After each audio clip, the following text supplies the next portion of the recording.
नमस्ते दोस्तों, आप सभी का एबी मोटिवेशन बाय आशीष वरुण में स्वागत है। एक बार की बात है, तीन राहगीर रास्ते पर एक पेड़ के नीचे मिले। तीनों लंबी यात्रा पर निकले थे। कुछ देर सुस्ताने के लिए पेड़ की घनी छाया में बैठ गए। तीनों के पास दो झोले थे, एक झोला आगे की तरफ और दूसरा पीछे की तरफ लटका हुआ था।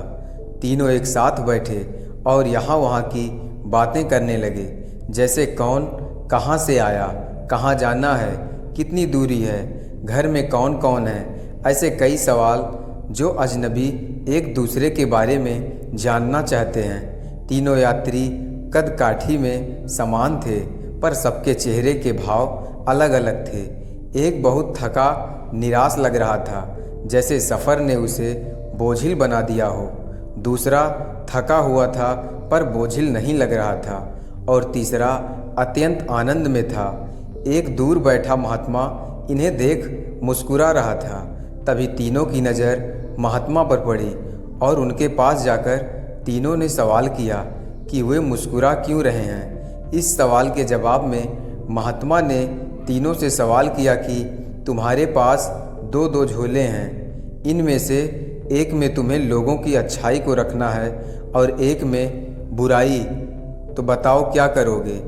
एक ने कहा, मेरे आगे वाले झोले में मैं बुराई रखूँगा ताकि जीवन भर उनसे दूर रहूँ, और पीछे अच्छाई रखूँगा।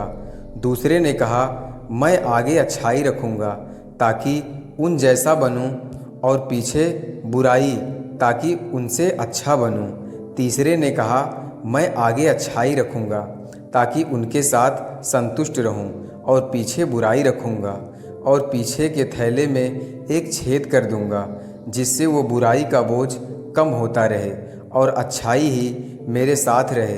अर्थात वो बुराई को भुला देना चाहता था।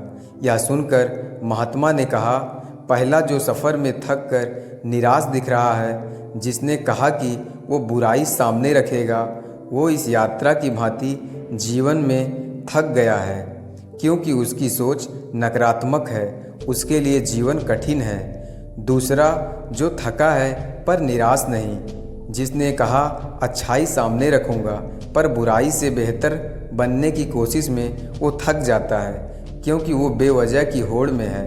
तीसरा जिसने कहा वो अच्छाई आगे रखता है और बुराई को पीछे रख कर उसे भुला देना चाहता है, वो संतुष्ट है और जीवन का आनंद ले रहा है। इसी तरह वो जीवन यात्रा में खुश है। तो दोस्तों, कैसी लगी यह छोटी सी कहानी, आप लोग कमेंट बॉक्स में कमेंट करके ज़रूर बताएं।